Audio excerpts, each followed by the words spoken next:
नमस्कार दोस्तों, मैं आयुष तिवारी आपके अपने YouTube प्लेटफॉर्म स्टडी B7 पर आप सबका तहे दिल से स्वागत करता हूं। दोस्तों, आशा करता हूं आप सब बखूबी अपने जो ये हमारी हिंदी की श्रृंखला चल रही है उसका भली-भांति अध्ययन कर रहे होंगे। आशा करता हूं दोस्तों हमारे द्वारा पढ़ाया गया आपको समझ आ रहा होगा और आप भली-भांति नोट डाउन करके उसको क्रमशः याद करने का प्रयत्न भी करिएगा और जो हम क्लास में पढ़ा रहे हैं तत्पश्चात उसका नोट्स बनाइए आप और नोट्स बनाने के बाद उसका बारी-बारी अध्ययन कीजिए। अध्ययन करने के तत्पश्चात जो आपको नया मैटर मिले उसको नोट डाउन करिए, तत्पश्चात उसका भी अध्ययन करते रहिए। तो दोस्तों, जैसे कि हम पिछले 2-3 दिनों से हिंदी की कक्षा ले रहे हैं और हिंदी की कक्षा में हमने पहले कक्षा में आपको पर्यायवाची शब्द के विषय में बताया था और उसके बाद हम दोस्तों जो ये हिंदी के युग होते हैं, हिंदी साहित्य के युग, उसके विषय में हम पढ़ा रहे हैं। तो उसी क्रम में हमने पहले पहले आदिकाल के विषय में देखा था, जिसका समय कितना था दोस्तों? 650 से 1374। 650 से 1374 या कई किताबों में आप 1050 देखेंगे। फिर तत्पश्चात हमने भक्ति काल के विषय में देखा था। भक्ति काल की स्लाइड भी काफी लंबी बनी थी और काफी महत्वपूर्ण था वो आपके वनडे एग्जाम के लिए। भक्ति काल से ही अक्सर प्रश्न पूछने को मिलते हैं। और तत्पश्चात हम आज पुनः आप सबके समक्ष एक नई वीडियो के साथ उपस्थित हैं, जो आज हमारा होगा रीतिकाल। रीतिकाल का पूरा निपटारा आज हम यही इसी स्लाइड के माध्यम से कर देंगे।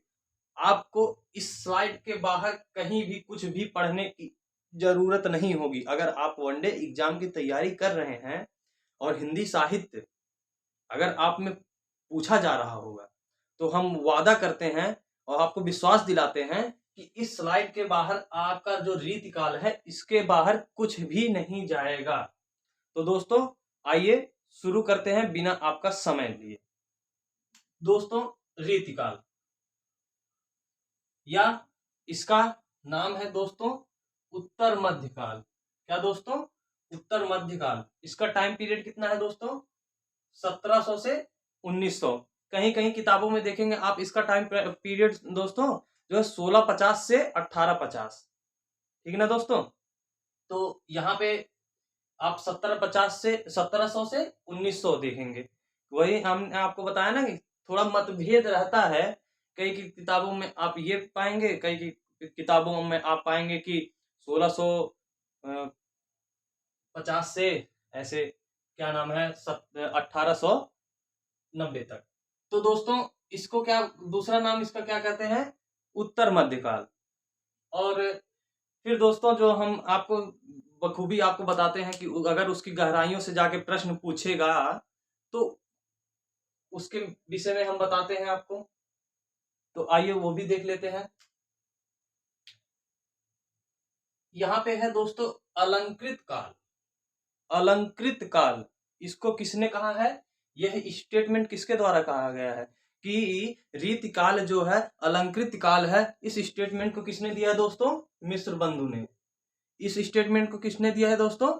मिश्र बंधु ने यह कहा है कि जो रीतिकाल है वो अलंकृत काल है। फिर दोस्तों नेक्स्ट देखेंगे, रीतिकाल किसने कहा है? आचार्य रामचंद्र शुक्ल जी ने रीतिकाल कहा है। अब ये जो श्रृंगार काल, इस काल को श्रृंगार काल किसने कहा है? विश्वनाथ प्रसाद ने। विश्वनाथ प्रसाद ने इसको श्रृंगार काल कहा है। अब इसकी जो प्रवृत्तियां हैं, एक ये मुख्य प्रवृत्ति है और ये दूसरी जो है गौड़ प्रवृत्ति है। दो प्रकार की प्रवृत्तियां हैं, एक मुख्य प्रवृत्ति है, एक गौड़ प्रवृत्ति है। तो मुख्य प्रवृत्ति में आप देखेंगे कि ये दो प्रकार की होती है, एक होगा रीति निरूपण, एक होगा श्रृंगारिकता। ठीक ना दोस्तों? ये मुख्य प्रवृत्तियां हैं जिसमें रीति निरूपण और श्रृंगारिकता आती है। और दूसरी है दोस्तों गौड़ प्रवृत्तियां। गौड़ प्रवृत्तियों में भक्ति, वीर काव्य और नीति के विषय में। इससे आप ये इसको थोड़ा समझ नहीं पा रहे होंगे, इसको हम एक्सप्लेन करेंगे। ये जो प्रवृत्तियां है ना, ये कहने का ये आशय है कि जो रचनाएं हैं उस काल की, उसमें कैसे प्रवृत्तियां देखने को मिलती है वही सब है कि रीति का निरूपण रहता है, श्रृंगारिकता होती है। और जैसा कि आप शुरू में देखे होंगे कि यहाँ पे विश्वनाथ प्रसाद ने जी ने कहा था कि रीतिकाल एक श्रृंगार काल है। ठीक ना दोस्तों। अब देखिए, आइए जो पूछा जाता है कि रीतिकाल से संबंधित लेखक कौन है, कि यह जो रचना है किस काल में लिखी गई थी, ऐसे आपके वनडे एग्जाम में क्वेश्चन पूछेगा। तो आइए वो देखते हैं। तो सर्वप्रथम देखते हैं हम चिंतामणि।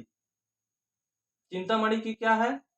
रसविलास, छंद विचार, श्रृंगार मंजरी। इसमें से ये दोनों आप देखेंगे ना, अगर आप वनडे एग्जाम की तैयारी कर रहे हैं तो आप देखेंगे ये दोनों इंपॉर्टेंट है, ये दोनों पूछी जाती हैं। अब आइए नेक्स्ट लेखक या कवि जो है मतीराम। मतीराम का क्या है दोस्तों? रस राज और वित्त कमोदी, कौमुदी। रस राज, इसमें दोस्तों ये रसराज इनका इंपॉर्टेंट है। और ये जो ललित ललाम, ये जो ललित ललाम है, ललित ललाम, ये भी बहुत ही ज्यादा इंपॉर्टेंट है आपके लिए। किसकी? मतीराम की रचना है। मतीराम की रचना क्या है? ललित ललाम या रसराज। अब याकूब खान, याकूब खान की क्या है? रसभूषण। रसभूषण किसकी रचना है? याकूब खान। किससे रिलेटेड है? रीतिकाल से। रीतिकाल का समय कितना है? 1700 से 1900। इसका अन्य नाम क्या है? उत्तर मध्यकाल। ठीक ना दोस्तों। श्रृंगार काल किसने कहा है रीतिकाल को? विश्वनाथ प्रसाद ने। अब आइए देखते हैं नेक्स्ट क्या है? द्विजदेव। नेक्स्ट क्या है दोस्तों? द्विजदेव। द्विजदेव की अब देखते हैं, ये जो तीनों रचनाएं हैं, तीनों जो रचनाएं हैं बहुत ही ज्यादा इंपॉर्टेंट है। ये जो तीनों रचनाएं हैं आप देखेंगे कि बहुत ज्यादा इंपॉर्टेंट है। एक हो गई श्रृंगार बत्तीसी, दूसरी है श्रृंगार चालीसा, और तीसरी है श्रृंगार लतिका। श्रृंगार बत्तीसी, श्रृंगार चालीसा या चालीसा, श्रृंगार लतिका। ये किसकी है दोस्तों? आपकी द्विजदेव की। किससे रिलेटेड है? रीतिकाल से। अब नेक्स्ट देखते हैं दलपति राय। नेक्स्ट कौन है? दलपति राय। इनकी कौन सी रचना है? अलंकार रत्नाकर। ये उतना इंपॉर्टेंट नहीं है, बस ये जो व्यक्ति हैं यही इंपॉर्टेंट है आपके लिए। अब नेक्स्ट देखेंगे बिहारी। बिहारी, बिहारी जी बहुत एक बहुत रचना इनकी इंपॉर्टेंट है। क्या है? बिहारी सत्यसाई। एकमात्र रचना है बिहारी सत्यसाई जो बहुत ही ज्यादा इंपॉर्टेंट है बिहारी। ठीक ना दोस्तों। अब देखेंगे भूषण। भूषण की क्या है? शिवराज भूषण। शिवराज भूषण किसकी रचना है? भूषण जी की।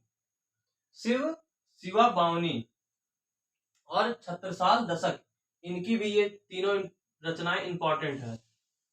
और ये इंपॉर्टेंट है, ये इंपॉर्टेंट है। और इधर क्या था? मतीराम की जो ये ललित ललाम है और रसराज, श्रृंगार मंजरी और रसविलास किसकी? चिंतामणि की। ये इंपॉर्टेंट है। अब गुरु गोविंद सिंह। नेक्स्ट देखते हैं कौन है? गुरु गोविंद सिंह। सर्व 16 प्रकाश किसकी रचना है? गुरु गोविंद सिंह। चंडी चरित्र, चंडी चरित्र ये इंपॉर्टेंट नहीं है, लेकिन ये सर्व 16 प्रकाश ये जो है इंपॉर्टेंट है। नेक्स्ट आते हैं सूदन, सुजान चरित्र।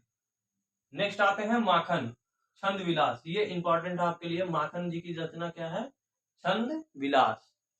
नेक्स्ट आते हैं वृंद। इनकी जो रचना है वृंद सतसई, ये भी इंपॉर्टेंट है। राम सहाय दास, राम सतसई किसकी रचना है? राम सहाय दास की।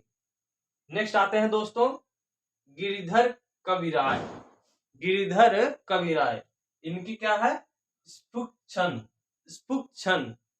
ये जो बहुत ही ज्यादा इंपॉर्टेंट है, ये भी दोस्तों आप इसको नोट डाउन कर लीजिएगा। जहां जहां हम आपको इंपॉर्टेंट लगा रहे हैं वो लगा लीजिएगा आप। इनको तो जरूर ही देख के जाइएगा पेपर से पहले। जहां जहां हम इंपॉर्टेंट लिख दे रहे हैं पेपर से पहले इसको जरूर ही देख के जाइएगा आप सब दोस्तों। अब नेक्स्ट देखिए खुमान। खुमान का क्या है? लक्ष्मण शतक। नेक्स्ट क्या है दोस्तों? घनानंद। इनकी ये दो रचना इंपॉर्टेंट है, वियोग वेली वियोग बेली, इश्कलता, इश्कलता वियोग बेली। अब दोस्तों जैसा कि हम शुरू से आपको पहले जितने जितने इंपॉर्टेंट रचनाएं होती हैं, जितने वो रचनाकार रहते हैं उसको लिखवा देते हैं। तत्पश्चात हम आपको अन्य के हेडिंग डलवाते हैं, उसमें भी जो कवि लिखवाते हैं। इसलिए लिखवाते हैं कि कभी कभी जो है ना कि जो ये इनके इनको छोड़ के यही पूछ लेता है कि इनमें से जो जैसे पूछ दिया आपको कि इनमें से रीतिकाल के कवि नहीं है। अब 3 ऑप्शन दे दिया रीतिकाल के, अब एक नहीं है, तो उसमें से जब आप पढ़े रहेंगे, जब आप सभी लोगों को जाने रहेंगे, जब उनका अध्ययन करे रहेंगे, तभी तो लगा पाएंगे ना दोस्तों। तो इसीलिए हम अन्य लास्ट में जरूर अन्य का हेडिंग डलवा के आपको लिखवा देते हैं। एक हम यहाँ पे भूल गए हैं दोस्तों, जसवंत सिंह की जो है भाषा भूषण। जसवंत सिंह की कौन सी रचना है? भाषा भूषण। अब अन्य आके देखते हैं दोस्तों, कुलपति मिश्र, और दोस्तों रसनिधि, बोध, और दोस्तों देव और भिखारी दास। ये सब अन्य के कैटेगरी में आएंगे। बोले तो दोस्तों कि ये सब भी इंपॉर्टेंट हैं, ये इनको भी आपको पढ़ के जाना रहेगा। क्योंकि दोस्तों अगर पेपर जो बनाता है अगर वो डीप बनाएगा, तो अगर ये सब आप पढ़े रहेंगे तो आसानी से आपको पेपर सॉल्व करने में कोई भी दिक्कत नहीं होगी, और आसानी से आप पेपर सॉल्व कर लेंगे। जब आप जानेंगे ही नहीं कि कौन से कवि या कौन से लेखक, कौन से रचनाकार, कौन सी रचनाएं इस काल से है या इस युग से रिलेटेड है, तो आप क्या लगा पाएंगे? नहीं लगा पाएंगे। तो इसीलिए दोस्तों हम जो ये स्लाइड बनाए हैं, रीतिकाल की जो स्लाइड बनाए हैं, आप अगर वनडे के एग्जाम या टेट सीटेट का भी एग्जाम दे रहे हैं, यहाँ तक कि टीजीटी पीजीटी में भी इससे क्वेश्चन फंस जाएगा। तो ये रीतकाल की स्लाइड है दोस्तों, मैं विश्वास दिलाता हूं आपको, आप सब जब इसको पढ़ के जाएंगे, जब इससे रिलेटेड रचना आपको मिलेगी ना, तब आपको पता चल ही जाएगा कि हाँ ये स्लाइड कितनी ज्यादा इंपॉर्टेंट थी आपके लिए। तो दोस्तों मैं आशा करता हूं आपने हमारी वाणी का अनुसरण किया होगा भली भांति, और हमारे द्वारा पढ़ाए गए ये जो स्लाइड है उसको आपने ध्यानपूर्वक सुना होगा, उसको नोट डाउन किया होगा। तो दोस्तों अब इसी क्रम में हम मिलते हैं आपसे नेक्स्ट वीडियो में। तब तक के लिए मैं आपसे एक निवेदन करना चाहता हूं कि दोस्तों अगर ये मेरा ये जो पढ़ाया गया या मेरे द्वारा जो पढ़ाया जा रहा है, ये जो मेरा यूट्यूब चैनल है, अगर आप सबको अच्छा लग रहा हो तो प्लीज कमेंट में जरूर बताया करिए, और लाइक, सब्सक्राइब और शेयर कर दिया करिए दोस्तों, जिससे हमारा मनोबल बढ़ेगा और मैं एक दुगनी तेजी के साथ कार्य करूंगा कि मेरे द्वारा आप सबको समझ में आ रहा है, और आप हमारे ऊपर विश्वास दिलाएंगे तो हम एक बंध जाएंगे, हम बंध जाएंगे तो उस पर हम कार्य करना और भी अच्छी तरीके से प्रारंभ कर देंगे। तो दोस्तों इसी के साथ मैं अपने वाणी को विराम देता हूं, मिलता हूं नेक्स्ट वीडियो में। स्टडी बी7 से आपका यूं ही लगाव लगा रहे। स्टडी बी7 में जुड़ने के लिए धन्यवाद।